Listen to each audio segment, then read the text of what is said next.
sekarang persoalannya, apakah semua orang yang berkata, saya beriman, sudah otomatis perbuatannya akan langsung baik?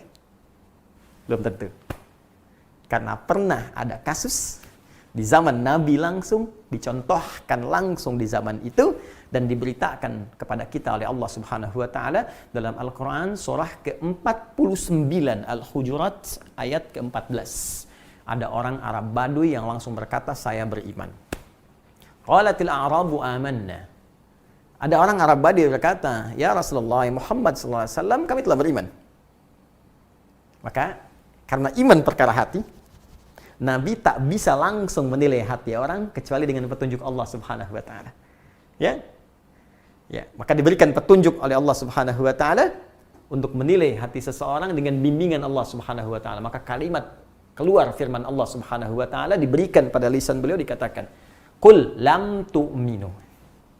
Katakan Muhammad sallallahu alaihi wasallam, kalian belum serius imannya. Tuh, belum sampai ke jiwa. Belum serius. Ya.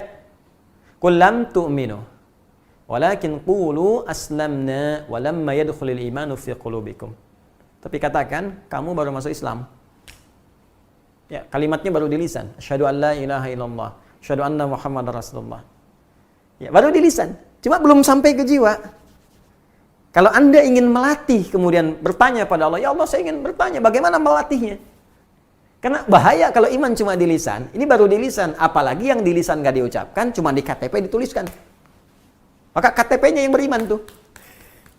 Orangnya bisa tidak. Ya. Ini Anda bayangkan, diucapkan saja, nggak nyampe ke hati, bermasalah. Apalagi cuma dituliskan di KTP, di identitas, diucapkan nggak pernah. Itu yang paling bahaya. Jadi kalau iman itu betul-betul telah tersambung di hati kita. Misal kita ucapkan, asyhadu an la ilaha illallah, itu kalimat iman. Wa asyhadu anna Muhammadar Rasulullah, diucapkan di lisan. Dan masuk ke dalam hati. Ya, masuk ke dalam jiwa. Karena iman tadi pekerjaan hati.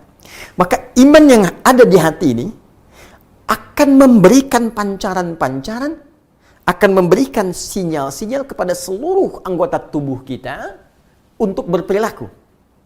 Untuk berbuat. Dalam bahasa Arab, berbuat, berperilaku disebut amal namanya.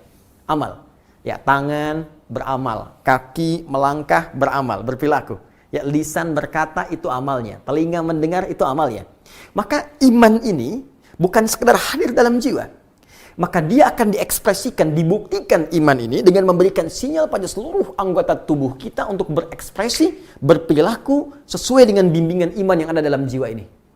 Karena itulah banyak ulama mengartikan ketika seorang sudah beriman, iqrarum bil lisan, ya, dia mengucapkan komitmen, ya, mengucapkan, menetapkan dengan lisannya, wa tasdiqum bil qalbi, dia benarkan, yakinkan dengan jiwanya, wal amalu bil jawarih. Setelah itu, iman yang terpatri di jiwanya akan membimbing seluruh anggota tubuhnya untuk berekspresi. Nah, karena dibimbing oleh iman, maaf sekali, karena iman ini tadi melahirkan sumber ketenangan dari kata aman, sumbernya dari Allah Subhanahu wa Ta'ala. Karena Allah itu baik, ya, dan karena sifat ketenangan, keamanan yang bersumber dari Allah baik, maka semua ekspresi yang dibimbing oleh iman itu pasti baik. Dalam bahasa Arab, setiap kebaikan yang dibimbing oleh nilai-nilai yang baik, maka disebut dengan soleh namanya. Pekerjaannya amal, ya, perbuatan baik yang disebut soleh. Kalau kita satukan jadi amal soleh. Karena itu, semua orang beriman dalam setiap waktunya, apakah tidurnya, makannya, kerjanya, masaknya, nontonnya, semua yang dia kerjakan pasti soleh, pasti baik. Ya, waktu yang dia gunakan pasti soleh.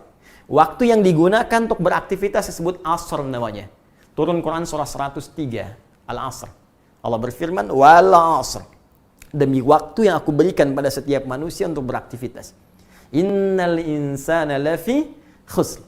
Setiap manusia banyak yang rugi karena memanfaatkan waktu, karena menggunakan waktu, memanfaatkan waktu untuk perbuatan yang tidak penting. Ya, ada orang yang bisa terlepas dari salah menjadi saleh. Siapa dia? Illalladzina amanu wa amilu sholihat.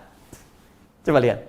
Ya, ketika Allah menyebutkan kalimat iman, illalladzina amanu, iman, lantas bersanding dengan apa? Wa amilus sholihat. Iman, amal. Iman, amal. Karena itu jangan heran, di dalam Al-Quran setiap disebutkan kalimat iman bersanding dengan fungsi anggota tubuh, pasti diarahkan pada yang baik.